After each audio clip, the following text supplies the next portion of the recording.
देखिए क्लास 10 की एक्सरसाइज 8.1 का जो क्वेश्चन नंबर 3 है, क्वेश्चन में हमसे बोला गया है if sine A is equal to 3/4 calculate cos A and tan है। अब देखिए कभी भी अगर किसी एक ट्रिग्नोमेट्रिक रेशो की वैल्यू आपको गिवन हो और बाकियों की वैल्यू हमें निकालनी हो, ठीक है, तो सबसे पहला काम आप क्या करा करें, एक राइट ट्रायंगल बना लिया करें। ठीक है, राइट ट्रायंगल बनाने के बाद आप जो है जो भी एंगल उसके साथ आ रहा है, ठीक है, उसको राइट एंगल पर ना लेकर या तो उसको यहाँ पर ले लें या यहाँ पर ले लें। ठीक है, जो एक्यूट एंगल जो होते हैं, ये एंगल तो राइट एंगल होता है, बाकी ये दोनों के दोनों क्या होते हैं, एक्यूट एंगल होते हैं, 90 डिग्री से कम कम के एंगल होते हैं। ठीक है, तो जो भी एंगल इसके साथ आ रहा है उसको या तो यहाँ पर ले लिया करें या यहाँ पर। ठीक है, तो यहीं पर ले लिया करें ए, और बाकी यहाँ पर बी ले लें और यहाँ पर ले लें सी। ठीक, अब उसके बाद आप क्या करें, जो आपके पास ये साइन ए था इज़ इक्वल टू 3/4, आप इसके फॉर्मूला को देखें। जो साइन होता है उसका फॉर्मूला क्या होता है, साइन का फॉर्मूला होता है परपेंडिकुलर अपॉन हाइपोटेन्यूस। ठीक है, अब इसके फॉर्मूले को देखने के बाद आप ये देखें कि ए के लिए जो परपेंडिकुलर होगा वो क्या होगा, तो ए यहाँ पर बनना है, तो ए जिस लाइन पर बनता है उस एंगल ए जो है, ए जिस एंगल की बात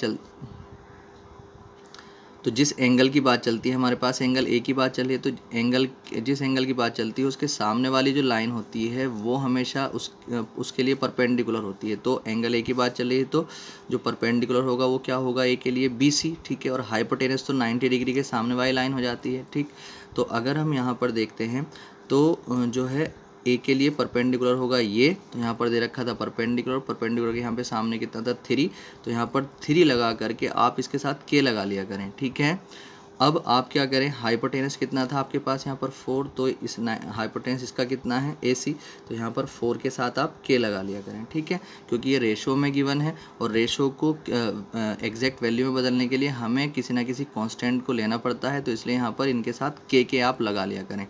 अब आपको जो है इनकी वैल्यू निकालनी है। अब इनकी वैल्यू निकालने से पहले आप एक काम ये करें कि ABC में पाइथागोरस थ्योरम लगाकर ये तीसरी साइड जो हमें मालूम नहीं है इसको और फाइंड कर लें। ठीक है, देखिए पाइथागोरस थ्योरम जब आप लगाएंगे तो पाइथागोरस थ्योरम क्या होती है, 90 डिग्री के जो सामने वाली लाइन होती है AC, उसका स्क्वायर इज़ इक्वल टू होता है बाकी जो दोनों लाइन होती हैं बेस और परपेंडिकुलर, इन दोनों के स्क्वायर के सम के, यानी कि AB स्क्वायर और प्लस BC स्क्वायर। ठीक है, अब AC आपको गिवन है कितना, 4K square is equal to AB आपके पास कितना है, आपको फाइंड करना है, तो AB स्क्वायर ऐसे रख देंगे। BC कितना था आपके पास 3K के ऊपर पावर 2, तो 4 का स्क्वायर कितना आ जाएगा 16, और K square is equal to AB square ऐसे रखें प्लस 9K स्क्वायर आ जाएगा। अब आपको AB की वैल्यू निकालनी है, तो 9K को दूसरी तरफ लेकर के चले जाएँ तो 16K square minus 9K square is equal to AB square. ठीक, अब आप क्या करेंगे, यहाँ पर 16 में से 9 माइनस होगा तो 7K स्क्वायर बच जाएंगे इज इक्वल टू में AB स्क्वायर।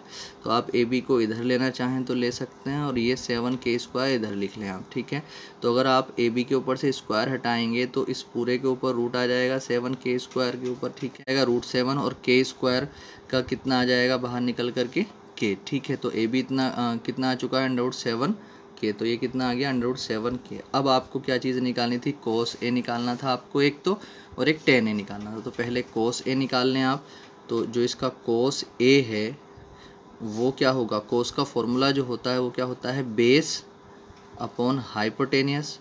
ठीक है, अब अगर ए के लिए आप बेस देखें तो ए के लिए, अगर एंगल ए के लिए बेस देखें तो क्या होगा, ए बी होगा, और हाइपोटेनस तो आपको पता है 90 डिग्री के सामने वाली लाइन ही होती है, तो वो कितना हो जाएगा AC। तो कोस ए की जब हम बात करेंगे तो AB कितना है आपके पास √7K, और AB कितना है √7K, और AC कितना था आपके पास 4K, तो K से K ख़त्म हो गया और यहाँ पर आ गया कोस ए इज इक्वल टू √7/4। अब आपको दूसरी चीज़ निकालनी थी tan A, और जब tan A आप निकालेंगे तो फॉर्मूला क्या होता है, परपेंडिकुलर अपॉन बेस।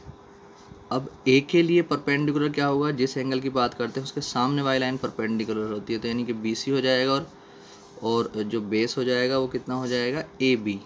ठीक है, तो tan A की जब हम बात करेंगे तो BC कितना है आपके पास, BC है आपके पास 3K, और AB आपके पास है √7K। तो के से के ख़त्म हो जाएगा और यहाँ पर आ जाएगा 3/√7।